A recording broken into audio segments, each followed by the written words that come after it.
Hey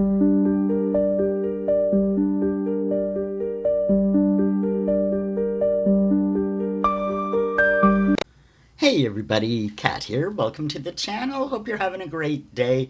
It is Monday morning, and I want to talk a little bit more about that secret meeting that was splashed all over the Daily Mail the other day.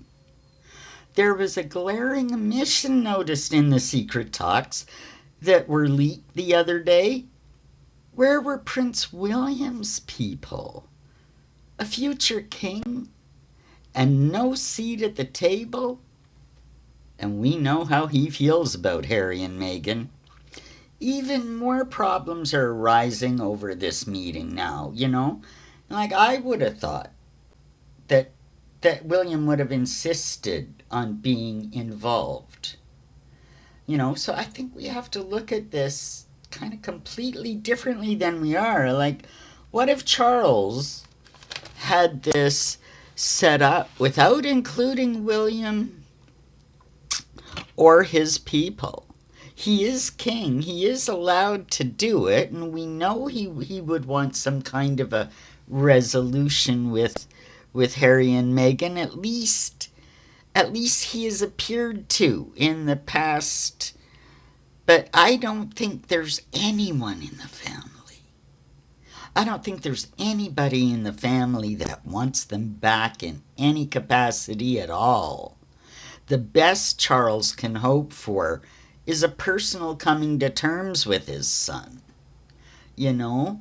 And if that's what's behind it, you know, but you see, because like the royal family, his wider family and the press and even the public, politicians, would not stand for Harry and Meghan to be welcomed back. You know, the prodigal son returns. There's already calls in the press for the king to abdicate over his behavior. There's always been concern over Charles's interference in government, going all the way back to the Black Spider memos, the cash for honors, the bags of cash.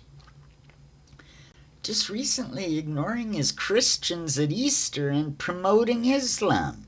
One thing after another. And now this. Harry and Meghan have done everything to destroy, disavow the royal family. Absolute harm to them. I mean, absolute harm to the monarchy. From family squabbles to accusations of racism. And for years there's been calls from the public and politicians for the king to take care of the Harry and Meghan problem once and for all, strip them of their titles, their status, cut them off financially. The fact that the king has let it go this far, and then appearing to be knuckling under, holding peace talks instead of laying down the law and putting them in their place. This is not on, as the Brits would say. This meeting was a distraction of what's going on behind the scenes, I think. I really do. And that's much more important. As the anger, and you're seeing it in the press already, as the anger grows against the king for his appeasement policy towards the traitor prince, he'll start feeling the pressure.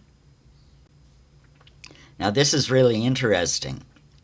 It's an interesting kind of time loop parallel, just what's happening when you look back to the time of Churchill's appeasement policy and the initial support for the king. We're talking about King Edward, before the abdication. Now, this changed when Churchill discovered his traitorous plans.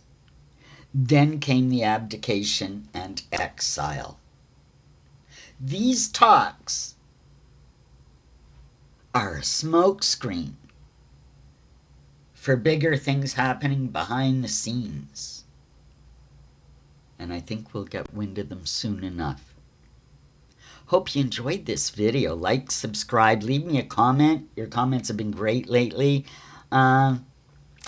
hit that notification bell, and we will see you in the next one. Take care, everybody. Bye for now.